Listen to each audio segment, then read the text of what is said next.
Hi, welcome everybody, it's Mike Newton here at Lytham Golf Academy. Today in this video we're going to look at some fairway woods. I'm going to do a little comparison between sort of three brands here. So I've got the TaylorMade M4, I've got the new Callaway XR Speed 3-wood, and then the Ping G400 3-wood. So three 3-woods here, very similar on the lofts, all in stiff flexes, and we're just going to maybe hit a batch of shots with each one of these and maybe just see which one sort of suits me, which one I sort of feel more comfortable with, what sort of ball flights each particular wood sort of provides for me, and then maybe see which one would possibly have a better chance of going in my bag against maybe the other two. Okay, so maybe for you guys, when you're choosing 3-wood, I think 3-wood for a lot of golfers is always a tricky club to sort of possibly use, especially when you're hitting these from the fairway. So I'm going to hit these all from off the ground here. I'm not going to use a tee peg. I know some of you may use 3-wood off the tee quite a lot, but I think probably the guys who maybe struggle a little bit more with 3-wood are the ones that really struggle to hit it off the ground, whether it's lack of club head speed, struggling with the strike, and obviously then a little bit of path control through there, and obviously a club that's got the least amount of loft for a club that you're going to use off the ground also, it does make it a little bit trickier. So maybe one of the biggest aspects we're going to look at here is how easy, or the ease of the launch of particular with these three clubs here and these three models. Some naturally feel like they can launch it a little bit easier than others. Again, there is an element of your delivery and your attack and your strike that will change that, but we're gonna have a look at that anyway. So we're going to start off with the TaylorMade M4 3-wood here. So this is lofted at 15 degrees, it's standard 3-wood loft. Again, stiff flex in here. I mean, it sits great. I love the look of the M4 sort of family, and the M3 as well, but you know, that silver and black finish looks really nice, sits really quite nice and square there behind that golf ball. So we'll get this first one hit here and see how the M4 performs.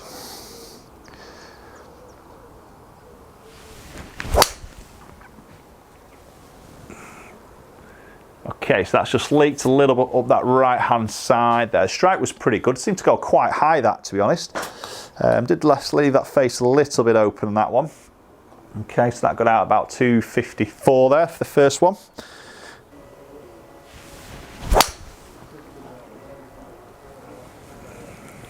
Yeah, again, that's just up that right hand side, definitely going high. There's no issues of getting that ball flighted at all.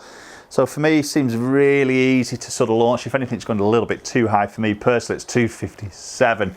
So probably just losing this a little bit there. Now, probably those strikes, if anything, have been a little bit low in the club face. That's possibly where it just gets that ball climbing a little bit. Very identical flight to that first shot was that one. So let's try and hit one a little bit more neutral. That felt more solid. Come out a little bit more lower, a little bit more penetrating there, a bit straighter as well. Should get a little bit more out of that particular shot there. Yeah, there you go. So that's run up at 266. A little bit of a better strike on my behalf there, but again, very nice sort of flight there. Feels very easy to sort of launch. Okay, so we're going to finish on one more with the M4 before we move on to another club. Let's try and finish on a good one here.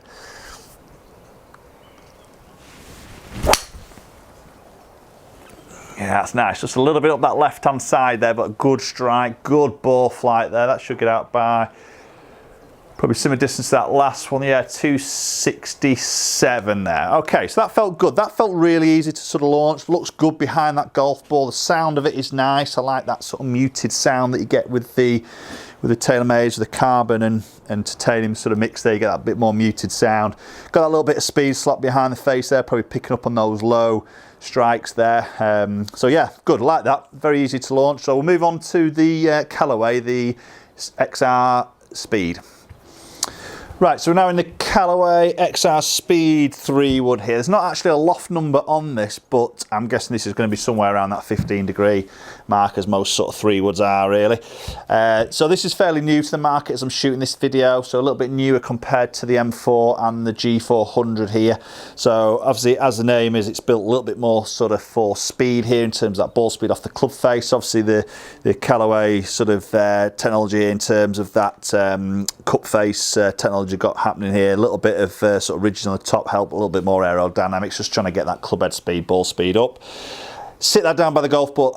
Again, that's a nice shape. It's obviously very different to that M4 there, but a little bit sort of more compact, to be honest, there, which sort of surprises. Generally speaking, these, you know, the distance clubs are generally a lot bigger and, you know, a little bit more sort of forgiving, and it probably is a very forgiving club here, but it's just got a lovely, more sort of compact shape there. It sits lovely behind that golf ball, very nice. Okay, we'll get this first one hit here with the XR Speed. Okay, that's a rotter. That's a low heel scuttler there. Okay, that wasn't a great first shot with that XR Speed. Okay, let's hit another one. Let's try and improve on that.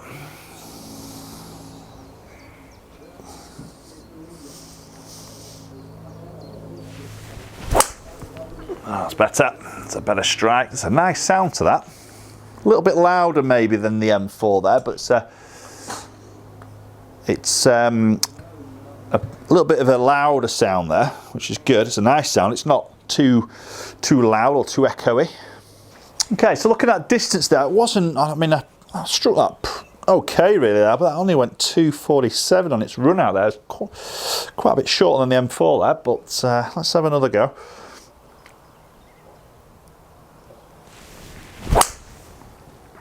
That's a solid hit there.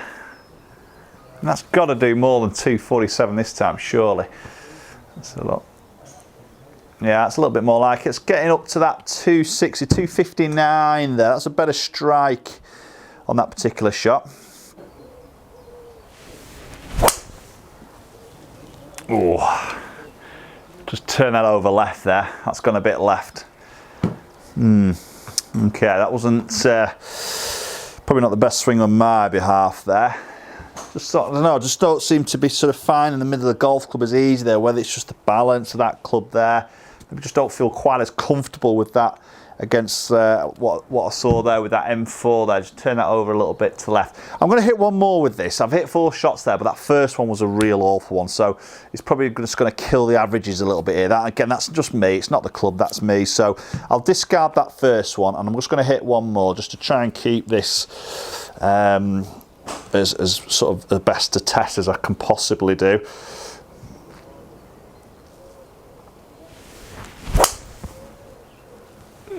Again, that's a little bit of that left hand side. Just not quite feeling it with that Callaway there. Just a little bit pulley again. A little bit, maybe the strike just a touch low heel, but okay, so that's 254 that one. Okay, so let's move on to the G400 now. Hit back shots with that, and then we'll look at some numbers in a little bit more detail.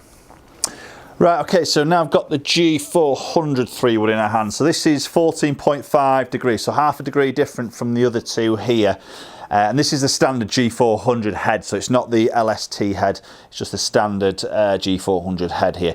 Now, I'm a big fan of these. You know, I think the way this fairway woods, I think it's one of the best looking fairway woods in my opinion anyway, that there is out there. I just think the way it sort of looks, the matte black finish, the turbulators I love because it just frames that golf ball when you present that down by the golf ball, sits really square there, and the sort of low profile head, the way I sort of explain it to people, it's a bit like somebody's just stood on it and like squashed that club face, or that club head should I say, and to me it just looks like, give me any sort of lie, I can get this ball popping up. So really confidence inspiring. And to be honest, we've seen a lot of that through the fits, you know, for guys who maybe just struggle with a 3-wood off the fairway. We do see G400 perform quite nicely. Let's get this first one hit here. Oh, wow. I've absolutely nailed that. I mean, it's gone really high. Felt like it's climbed up there quite easily. That's 263. That just felt really explosive off the club face. I mean, don't get me wrong, I've struck that well, but that felt so much better than those two straight away. That definitely a louder crack to that off the club face. That felt really solid. That just seems to fly off that club face. I mean, we're not seeing masses of distance there compared to the others, but it just felt really powerful in its flight. Right, so nice opening shot there with the G400. Next one hit.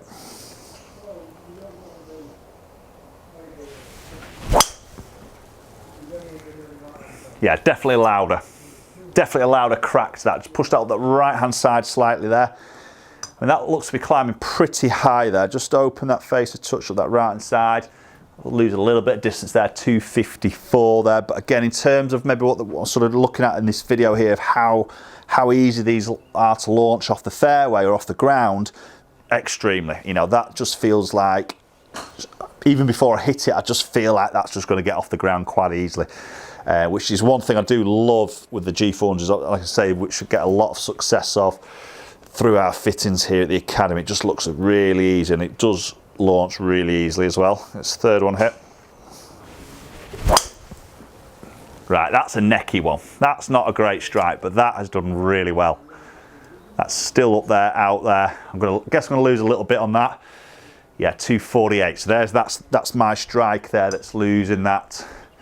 But again, it felt like I could really, well, it just launched really, really easily. Okay, so we're going to finish up with the last shot with the G400, then we'll go and check some numbers out.